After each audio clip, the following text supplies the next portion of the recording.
ನಾವು ವಿಚರ್ಚೆಗೆ ತಗೊಂಡಿದ್ದೀವಿ. ಹಾಗಾಗಿ ಈ ಸಮಾವೇಶಕ್ಕೆ ಬಂದಿರತಕ್ಕಂಥ ನಿಮ್ಮೆಲ್ಲರೂ ಕೂಡ ನಾನು ಸ್ವಾಗತಿಸ್ತಾ, ಮೊದಲಿಗೆ ಈ ಕೆಲವು ತಜ್ಞರು ಈ ವಿಷಯವನ್ನು ಆಳವಾದ ಅರ್ಥವರು ಅಧ್ಯಯನ ಮಾಡಿದಂಥವ್ರು ನಮ್ಮ ಜೊತೆಲಿದ್ದಾರೆ. ಅವ್ರ ಮಾತುಗಳನ್ನ ಕೇಳಬೇಕು. ಯಾಕಂದ್ರೆ ಇದೊಂದು ಕೇವಲ ಒಂದು ಸಾಮಾನ್ಯ ಪ್ರತಿಭಟನಾ ಸ್ವರೂಪದ ಕಾರ್ಯಕ್ರಮ ಅಲ್ಲ, ತಿಳುವಳಿಕೆ ಬೇಕಾಗುತ್ತೆ ಈ ವಿಷಯದ ಬಗ್ಗೆ. ಹಾಗಾಗಿ ಈ ವಿಷಯದ ಬೇರೆ ಬೇರೆ ಆಯಾಮಗಳನ್ನ, ಈ ಸುರಂಗ ರಸ್ತೆಯ ಬೇರೆ ಬೇರೆ ಆಯಾಮಗಳನ್ನ ಆಳವಾಗಿ ತಿಳ್ಕೊಂಡಿರ್ತಕ್ಕಂಥ ಜನಗಳ ಬಗ್ಗೆ ಮತ್ತು ಮುಖ್ಯವಾಗಿ ಇದರ ಒಟ್ಟಾರೆ ಪರಿಣಾಮದ ಬಗ್ಗೆ ನಮ್ಮ ಜೊತೆ ಹಂಚಿಕೊಳ್ಳಿಕ್ಕೆ ಹಲವು ತಜ್ಞರು ಹಿರಿಯರು ಇಲ್ಲಿ ಬಂದಿದ್ದಾರೆ. ನಾನು ಅವರೆಲ್ಲರೂ ವೇದಿಕೆಗೆ ಆಹ್ವಾನಿಸ್ತೀನಿ. ಮೊದಲಿಗೆ ಪ್ರೊಫೆಸರ್ ಟಿ ವಿ ರಾಮಚಂದ್ರ ಅವರು ದಯಮಾಡಿ ವೇದಿಕೆಗೆ ಬರಬೇಕು. ಇಂಡಿಯನ್ ಇನ್ಸ್ಟಿಟ್ಯೂಟ್ ಆಫ್ ಸೈನ್ಸ್ ನಲ್ಲಿ ಅವರು ಪರಿಸರ ವಿಜ್ಞಾನ ಕೇಂದ್ರದಲ್ಲಿ ಇದ್ದಾರೆ. ಅವ್ರ ಬಗ್ಗೆ ನಿಮ್ಗೆಲ್ಲರೂ ಪರಿಚಿತರು. ನಂತರ ನಾನು ಪ್ರೊಫೆಸರ್ ಎಂ.ಎನ್. ಶ್ರೀಹರಿ ಅವರು ಸಾರಿಗೆ ತಜ್ಞರು, ನಗರ ಸಾರಿಗೆ ತಜ್ಞರು. ಇವರಿಂದ ನಮ್ಮ ಬಹಳ ವರ್ಷಗಳಿಂದ ನಮ್ಮ ಸಂಬಂಧ ಇದೆ. ಅವರು ದಯಮಾಡಿ ವೇದಿಕೆಗೆ ಬರಬೇಕು ಅಂತ ಆಹ್ವಾನಿಸ್ತೀನಿ. ಹಾಗೆಯೇ ನಮ್ಮ ಜೊತೆಯಲ್ಲಿ ಇವತ್ತು ಪ್ರೊಫೆಸರ್ ಸಿ ಪಿ ರಾಜೇಂದ್ರನ್ ಇದ್ದಾರೆ, ಭೂವಿಜ್ಞಾನ ಶಾಸ್ತ್ರದ ವಿಶೇಷ ತಜ್ಞರು. ಅವರು ದಯಮಾಡಿ ವೇದಿಕೆಗೆ ಬರಬೇಕು.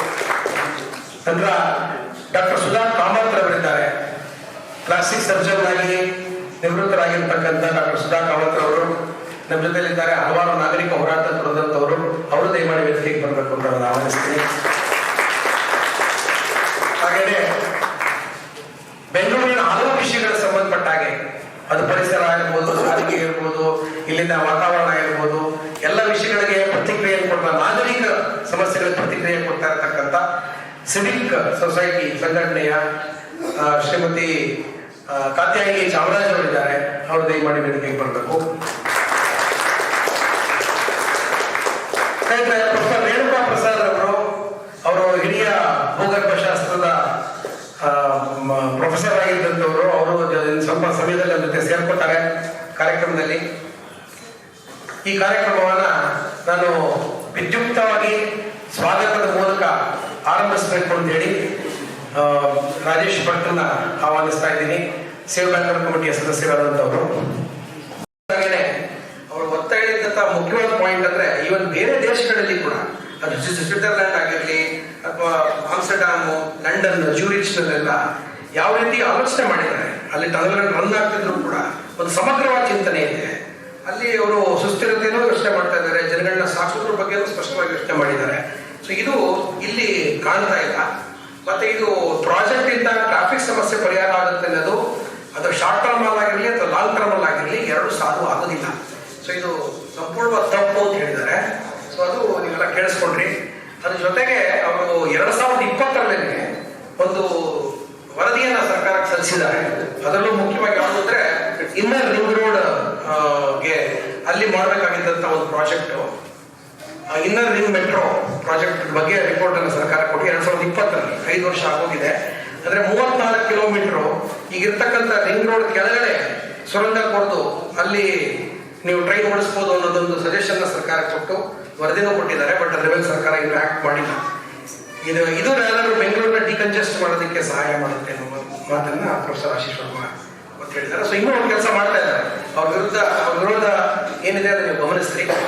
ಈಗ ಸ್ನೇಹಿತರೆ, ನಮ್ಮ ಜೊತೆನಲ್ಲಿ ಈ ಕಾರ್ಯಕ್ರಮದಲ್ಲಿ ಸೇರ್ಕೊಂಡಿದ್ದಾರೆ ಡಾಕ್ಟರ್ ಪ್ರೊಫೆಸರ್ ರೇಣುಕಾ ಪ್ರಸಾದ್ ಅವರು ಬೆಂಗಳೂರು ವಿಶ್ವವಿದ್ಯಾಲಯದಲ್ಲಿ ಭೂಗರ್ಭಶಾಸ್ತ್ರದಲ್ಲಿ ಹೆಚ್ಚುವರಿ ಆಗಿದ್ದಂಥವರು. ಪರಿಸರದ ಬಗ್ಗೆ ಮತ್ತು ಎಲ್ಲ ವಿದ್ಯಮಾನಗಳ ಬಗ್ಗೆ ತುಂಬ ಕಾಳಜಿ ಇಟ್ಕೊಂಡಂತ ಅವರು. ಅದಕ್ಕೆ ಅವ್ರಿಗೂ ನಾನು ಸ್ವಾಗತ ಬಯಸ್ತೀನಿ. ಹಾಗೆ ನಮ್ಮ ಮಧ್ಯದಲ್ಲಿ ಇವತ್ತು ಡಾಕ್ಟರ್ ಧರ್ಮಾನಂದ್ ಅವರಿದ್ದಾರೆ. ಅವರು ಸೀನಿಯರ್ ರುಮಟಾಲಜಿಸ್ಟ್. ಅವರು ಸಮಯ ಮಾಡ್ಕೊಂಡು ಇವತ್ತು ಈ ಕಾರ್ಯಕ್ರಮಕ್ಕೆ ಆಗಮಿಸಿದ್ದಾರೆ. ಅವ್ರಿಗೂ ಕೂಡ ನಾನು ಸ್ವಾಗತವನ್ನ ಬಯಸ್ತಾ ಇದ್ದೀನಿ. ಹಾಗೆ ಸೇವ್ ಎಜುಕೇಶನ್ ಕಮಿಟಿಯ ಸೆಕ್ರೆಟರಿ ಆದಂತ ಬಿ.ಎನ್. ರಾಜಶೇಖರ್ ಅವರಿದ್ದಾರೆ.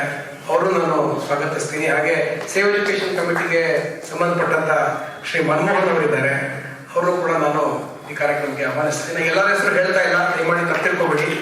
ಸೊ ಮುಂದೆ I request professor T V Ramachandra to make a presentation and talk about this tunnel road project.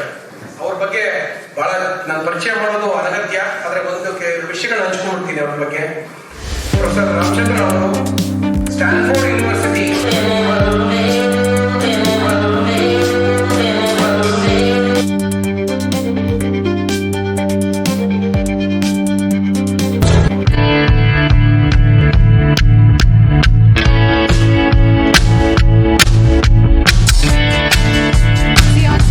ನೋಡ್ತಾ ಇರಿ, ಸಬ್ಸ್ಕ್ರೈಬ್ ಆಗಿ, ಲೈಕ್ ಮಾಡಿ, ಶೇರ್ ಮಾಡಿ. ಮುಕ್ತ ಪತ್ರಿಕೋದ್ಯಮವನ್ನು ಬೆಂಬಲಿಸಿ.